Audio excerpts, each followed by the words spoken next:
Saya tak nampak. Malam ini tak ada orang ni.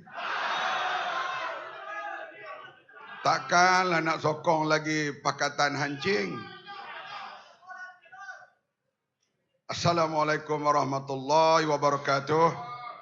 Salam sejahtera kepada semua. Datuk Seri Anwar Ibrahim, Datuk Seri Mujahid Rawah, Saudara Lee Kang, Ketua Pemuda Pakatan, semua pimpinan parti-parti dalam Pakatan Harapan, seluruh para hadirin, saudara-saudari yang dihormati sekalian. Memanglah dekat pilihan raya ni kita letih pun buat-buat tak letih.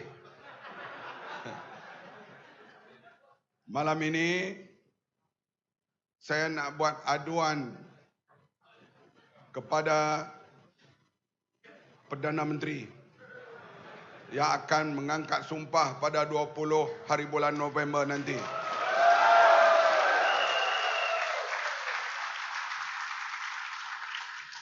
Datuk Seri Anwar, dengarlah rayuanku ini.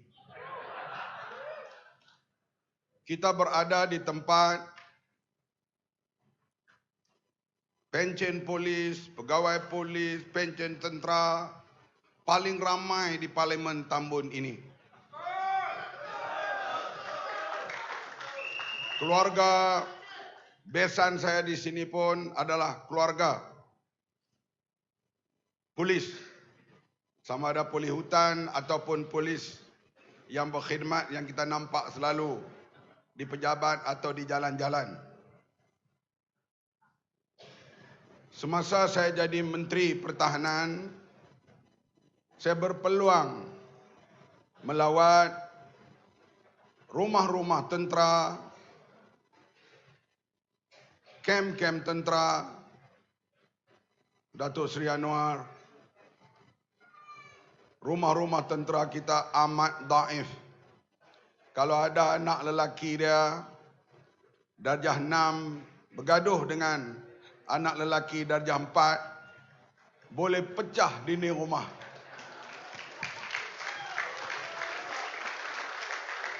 Oleh itu, Perdana Menteri, tolong lihat masalah rumah-rumah pasukan keselamatan ini. Saya kerap ke balai polis. Sekarang ni kurang sikit. Dulu ni lepas ceramah tidak lock up. Lepas ceramah tidak lock up.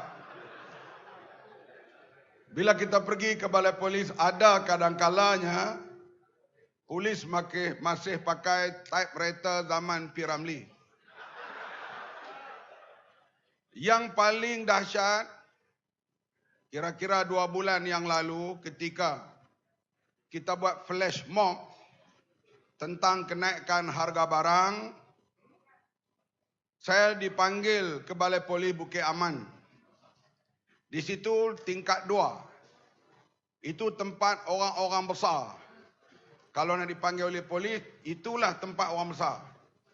Aku ni orang besar lah, bekas menteri. Saya pergi tu, saya terkejut. Saya berjalan tu, lantainya pecah habis. Saya kata, ini Balai Polis Bukit Aman kah? Balai Polis Seberang Tok Doi? Atau Balai Polis Kuala Nerang? Lepas interview dah sampai berjam-jam semua, saya nak terkencing. Pergilah bilik air. Air tak ada. Ayo. Terpaksa kita usung tu pergi ke bilik air lain. Air tak ada. Itu Polis Bukit Aman. Pasal apa bangunan begitu teruk? Kita tanya awak tak repair. Duit tak ada. Hadirin sekalian, mana pergi duit? Inilah yang kita sebut dalam semua majlis penerangan kita. Negara Malaysia ni kaya.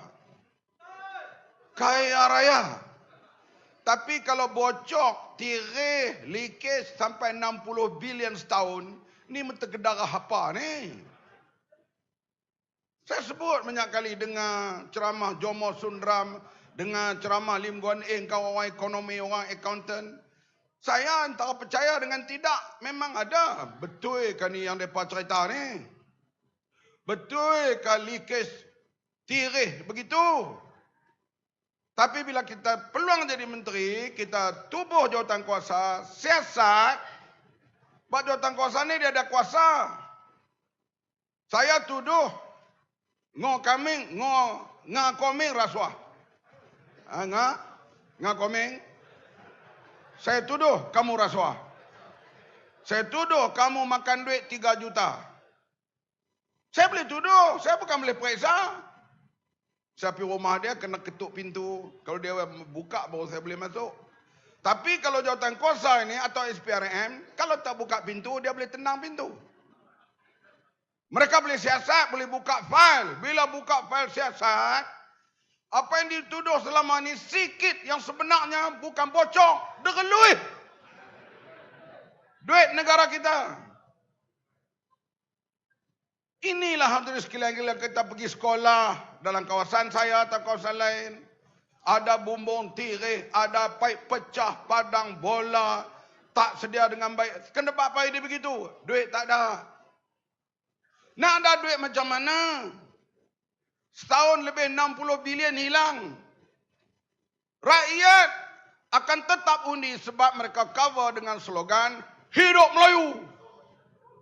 Hidup Melayu, naik orang tengkok Hidup Melayu. Tapi kita perlu Melayu terus memerintah. Kerana kita nak curi duit untuk lawan DAP. Betul?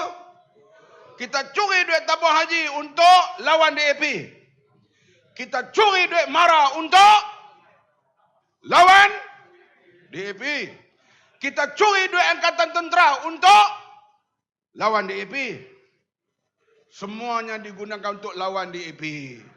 Jadi kalau kami Melayu mencuri, janganlah kamu marah. Kami nak guna duit tu lawan DAP. Kamu tahu apa? Kamu duduk di Tambun.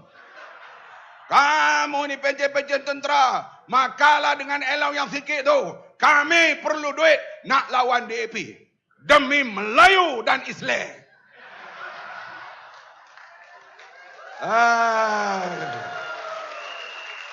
Sampai bila rakyat nak dibohongi oleh nasionalisme Melayu bohong ini. Bila kita buat siasatan dan kita buat pendakwaan, Allah mah terkejut. Projek 1.2 bilion nak buat elektrik untuk sekolah-sekolah orang miskin di Sarawak tu. Rosmah minta 180 juta. 180 juta. Kalau saya jadi menteri 3 penggal 15 tahun, semua gaji allowance, semua tak ambil. Tak makan, tak minum, semua makan minum orang belanja. Semua duit bubuh bank. Boleh dapat tak 180 juta? Boleh ke tak? Rosmah minta satu projek 180 juta.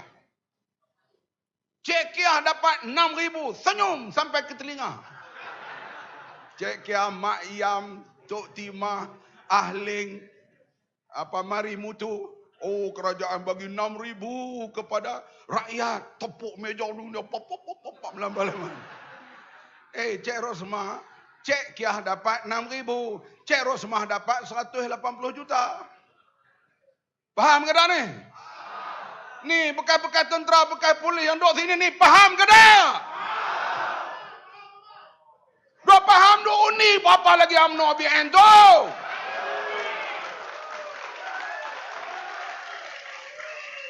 Kita pergi ni nak menyelamatkan kamu semua. Tengok veteran, tak kira veteran polis, veteran tentera. Polis tak apalah, dia sampai 60 tahun dia boleh pencen, tu pun teruk. Veteran tentera ni.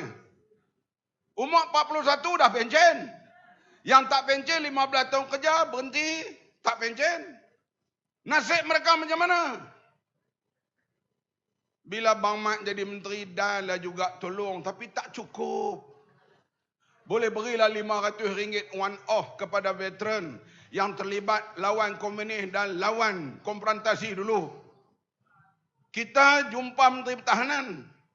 Saya pergi jumpa Lim Guan Eng bukan minta projek. Lim Guan Eng, hang kawan aku. Kita duduk sepenjara di Taiping. Hang tak bolehkah bagi satu projek kat aku? Biarlah aku dapat sikit. Aku nak rasa juga rumah ada swimming pool. Aku nak rasa juga bawa isteriku pergi shopping di Harrods. Hampa orang Tambun tahu ke Harrods ni? Ya, hang duk gelak tu buat apa? Itu loss of Tambun tu hampa tahulah. Hadirin sekalian, loss of the world. Tambun ke world tak kira lah. Tempat tu hampa tahulah, bunyi Harrods ke apa semua tu. Geneva, orang beli jam semua tu. Hampa tahu apa? Hadirin sekalian, ini kita pergi jumpa Menteri Keuangan berulang kali dengan jeneral yang jaga veteran ni. Saya pergi minta lah kalau ada bantulah sikit bagi veteran ini. Akhirnya Bangkali Menteri Keuangan pun dia tengok meluat saya pergi banyak kali sangat. Dia kata okey, kita boleh tulus 500. Kata 500 mana cukup? Dia kata tengok tahun depan. Tahun depan kalau ekonomi kita baik sikit, kita akan beri lebih. Termasuk mungkin allowance dan sebagainya. Gaya kita nak pergi seterusnya, kerajaan kita jatuh. Anak aram jadah tunggu.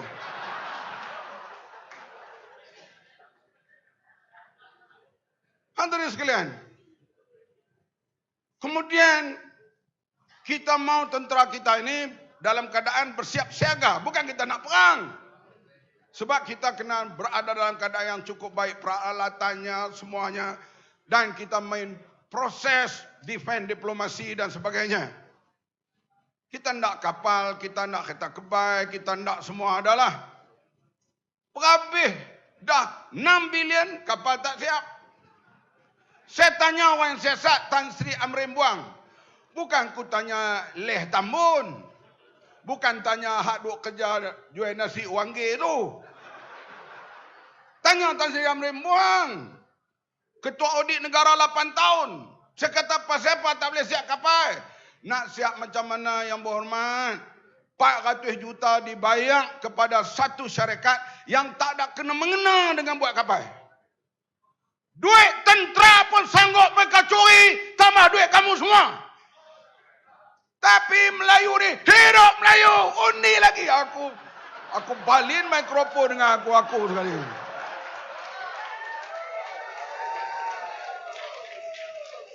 Datuk Seri Anwar, bila jadi Perdana Menteri esok, saya yakin dia selalu bercakap. Di Malaysia ni, yang miskin terus papa, yang kaya terus kaya. Saya yakin dia bercakap tu dia akan buat. Nak buat macam mana kalau tak jadi Perdana Menteri? Boleh ke tak? Orang kata Datuk Seri Anwar cakap saja ya. Iyalah. Saya bercakap, kata boleh buat. Cuba letak menteri balik. Aku boleh buat.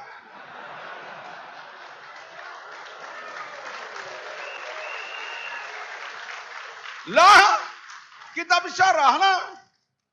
Sebab itu tuan-tuan kata, selalu orang sebut, Datuk Seri Anwar Ibrahim ni layak. Dia seorang pemimpin terkenal di peringkat antarabangsa.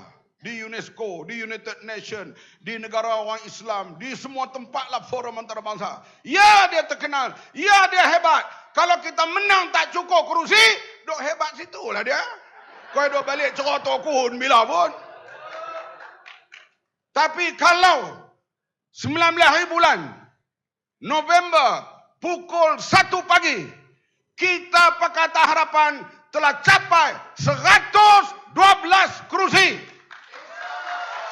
Maka pukul 10 pagi besok dengan motosikal mai ambil Datuk Seri tang mana dia ada. Di rumah dia Sungai Long kah? Dia duduk di pejabat Jalan Gasing kah? Duduk di pejabat Tropicana kah? Motor mai ambil apa? Untuk pergi angkat sumpah di hadapan Yang di-Pertuan Agong. sebagai Perdana Menteri. Tapi kita kena menanglah di Tambun. Kena menang di Parit. Kena menang Ipoh Timur. Kena menang Ipoh Barat.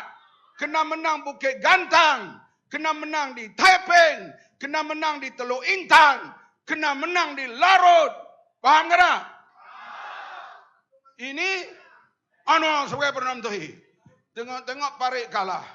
Kena menang Parit Buntang. Saya tak sebut Parit Buntang. Parit Buntang ni dah confirm menang.